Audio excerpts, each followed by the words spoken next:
A final honor for a fallen deputy on our First Coast. 6 months after Clay County motorcycle deputy Ben Zirbel was hit and killed while on duty, his colleagues at the sheriff's office are preparing for one last goodbye, and they need your help.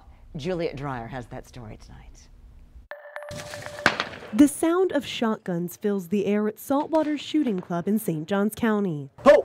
As members of the Clay County Sheriff's Office aim and fire. There's 14 total stations, and they go to each station. It's Shooting with the Sheriff, the first of a series of events to raise money to send the Clay County Sheriff's Office motor unit to Washington, D.C. All right, we'll see you back up there. Where this spring, Deputy Ben Zirbel's name will be added to the National Law Enforcement Memorial Wall. Ben was a great guy, very family-oriented. He was just that guy. If you needed something, he was there for you. Deputy Jimmy Stolniker organized the event.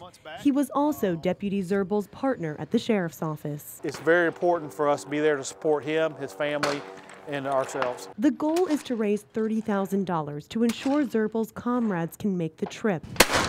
Clay County Sheriff Darrell Daniels. We know what we sign up for, and when we fall in the line of duty, then our comrades believe that it's the highest honor to, one, lay down your life for your friends, but also to have your name embossed in the National Law Enforcement Memorial Wall. Each shotgun shell, each shattered target brings them closer to their goal. It feels good to know there are good people out there. A community coming together to make sure a life lived for others is never forgotten. His memory will never fade, and that wall that's in D.C.